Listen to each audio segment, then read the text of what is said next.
En este segundo video continuamos con el tema 1, virología y generalidades de los virus.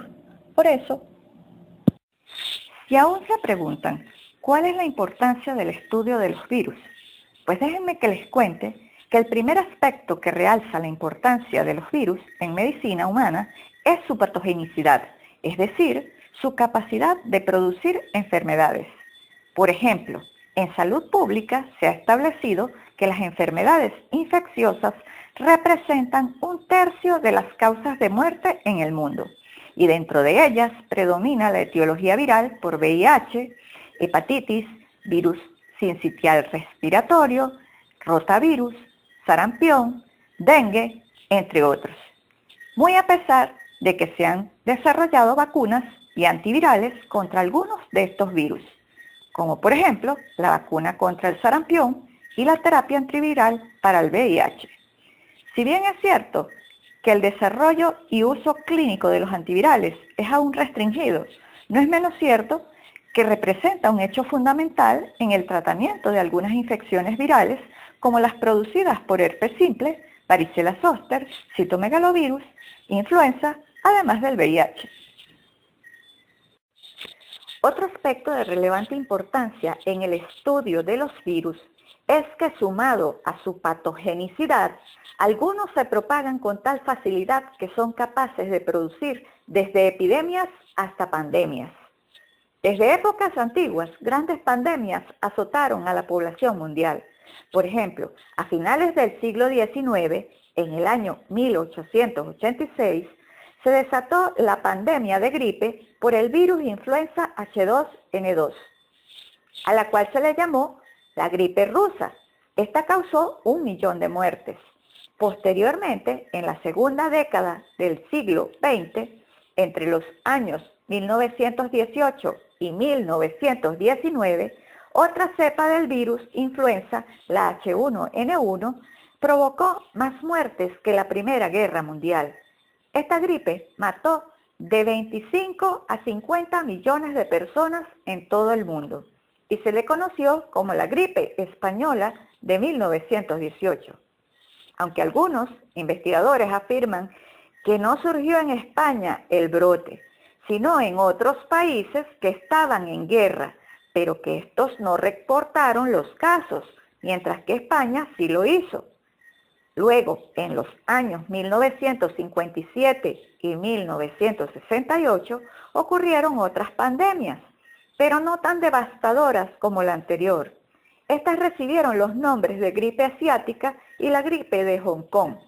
Fueron causadas por el virus influenza cepas A, H2N2, H3N2, respectivamente. También a finales del siglo XX alertaban sobre posibles pandemias, pero fue iniciando el siglo XXI cuando apareció en la provincia de Guangdong, en el sur de China, el virus SARS, un coronavirus que prendió las alarmas de los sistemas de vigilancia epidemiológicas de la OMS y que rápidamente se extendió a 27 países, infectando a 8.098 personas y provocando 774 muertes, por lo que fue declarada la primera pandemia del siglo XXI. En ese entonces se identificó a los murciélagos como el principal reservorio del virus y la fuente de este brote. Luego, en abril del 2009, aparece una nueva cepa del virus influenza H1N1, que se originó en América, específicamente en Norteamérica, y fue más llamada gripe porcina. Sin embargo, los estudios genómicos revelaron que se trataba de una triple recombinación de 2 genes del virus de la influenza de origen porcino, un gen de la influenza aviaria y un gen de la influenza humana. Este virus se diseminó rápidamente por todo el mundo y la OMS, el 11 de julio del 2009, declaró el máximo nivel de alerta de pandemia, es decir, la fase 6. Se reportó millones de casos infectados ese año y provocó la muerte de 18.000 personas. 3 años más tarde, una nueva alarma de pandemia surgió en el Medio Oriente.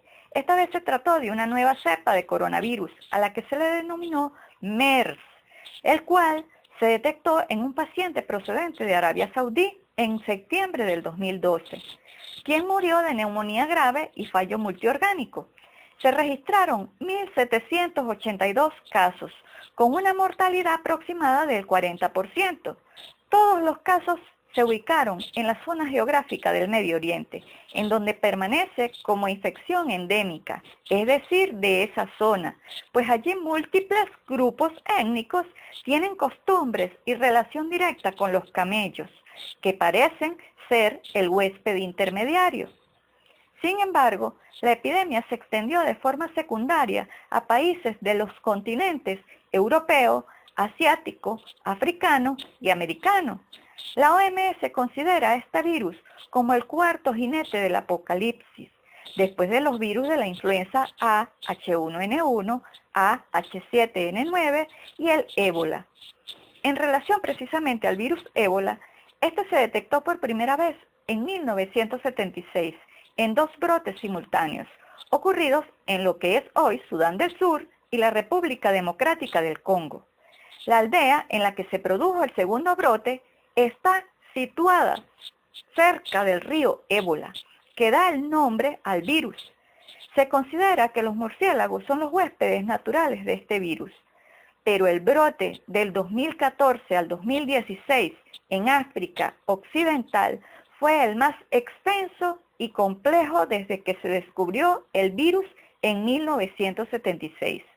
Hubo más casos y muertes en ese último brote que en todos los demás juntos.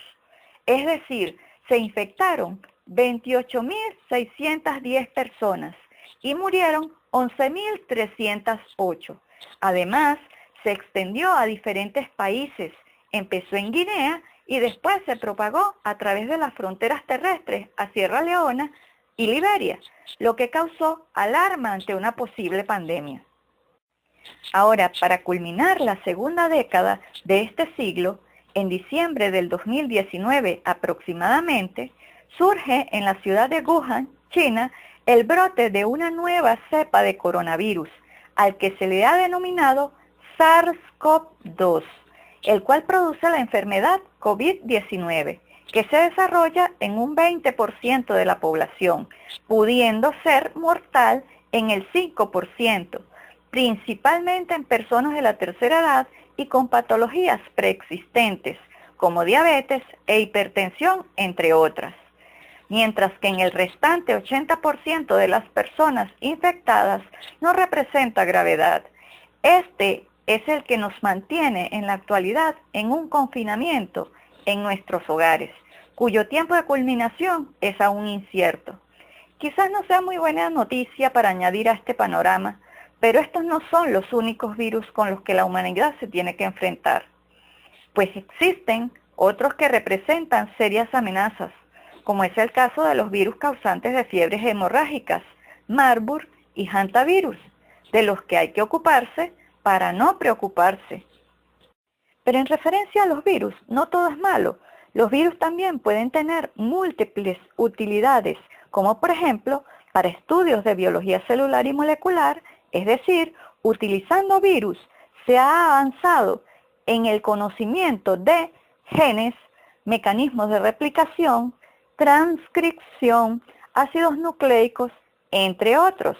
También se usan para control de bacterias patogénicas en la terapia con bacteriófagos.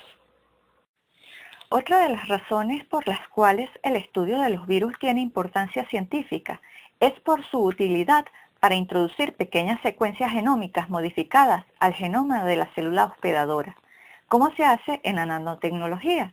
También en terapia génica, con aplicación a la medicina humana y veterinaria, por ejemplo, en terapia contra el cáncer. Además, el estudio de los virus tiene importancia biológica y ecológica, pues se pueden usar en la agricultura, donde se realizan modificaciones genómicas mediante vectores virales y se obtienen plantas y animales transgénicos más productivos. También se usan en el control biológico de pestes. Pero sin duda, el desarrollo de vacunas representa uno de los más grandes logros de la ciencia, porque gracias a las vacunas se ha logrado erradicar y controlar algunos virus que causaron importantes epidemias en muchas regiones del mundo en siglos pasados, como por ejemplo la viruela, poliomielitis y sarampión. Además, las vacunas de la rubiola, parotiditis, fiebre amarilla y rabia han disminuido la morbilidad y mortalidad por estas infecciones virales, por lo que su aplicación es obligatoria en todo el mundo. Aunque en Norteamérica y en países europeos como España, en los últimos años se ha observado un repunte del sarampión, debido, entre otras cosas, a las férreas campañas de los grupos denominados antivacunas. También existen varias vacunas efectivas como la de rotavirus, hepatitis, influenza y otras que ya tienen licencias. Sin embargo, el máximo inconveniente actual es que algunas tienen un precio relativamente alto, lo que dificulta que sean incluidas en los sistemas públicos de salud. Entonces, el virus o sus subunidades se usan como vacunas para prevenir infecciones virales.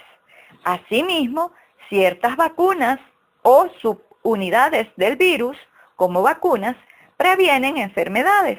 Tal es el caso de las vacunas contra el virus de la hepatitis B, que se usa para prevenir el cáncer de hígado, y la del papilomavirus, que previene el cáncer de cuello uterino. Es un hecho que las infecciones virales causan grandes estragos en el mundo. Por eso surge la creciente necesidad de fabricación de vacunas, lo que influye en el desarrollo industrial, así como en la economía mundial. Finalmente, si bien es cierto que principalmente los virus se usan para bien, no es menos cierto que desde la antigüedad se han utilizado como armas biológicas o en bioterrorismo, es decir, para hacer mal.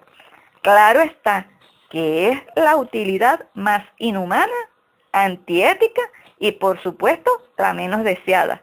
Sin embargo, esto destaca la importancia de su estudio como un tema de bioseguridad mundial. En resumen, los virus a lo largo de la vida y el tiempo han sido amigos, enemigos y agentes de cambio. Y actualmente existen sobradas razones para que la virología esté más vigente que nunca, tanto por su importancia clínica, porque los virus son los causantes de numerosas enfermedades, como por la epidemiológica, porque su estudio contribuye tanto al control como a la prevención de pandemias. También los virus tienen importancia científica, porque son valiosas herramientas de investigación en la biología celular y molecular. Por supuesto, tienen importancia biológica, porque todos los seres vivos del planeta tienen virus que los parasitan, y su estudio aporta conocimientos en el ámbito de la evolución, además de la ecológica, puesto que actualmente se considera a los virus como importantes agentes que colaboran en el mantenimiento del equilibrio ecológico. Y finalmente, son de importancia industrial y económica, pues los virus tienen un gran impacto en estas áreas, y no menos importante es la bioseguridad mundial, pues el uso de estos agentes como armas biológicas representa una amenaza para la humanidad. En conclusión, el estudio de los virus es indispensable, ya sean nuevos o emergentes, reemergentes o productos del bioterrorismo, tanto por prevención, control, economía, bioseguridad, como por el avance que aportan a la ciencia. Muy bien, una vez finalizado este video de nuestra primera clase sobre virología y generalidades de los virus, les dejo este crucigrama viral para que lo realicen una vez hayan escuchado y estudiado el contenido de este video. También esta actividad lúdica está disponible online en mi cuenta de educaplay.com. Espero les sea de mucha utilidad y que les anime a seguir aprendiendo sobre el fascinante mundo de los virus. Hasta el próximo video.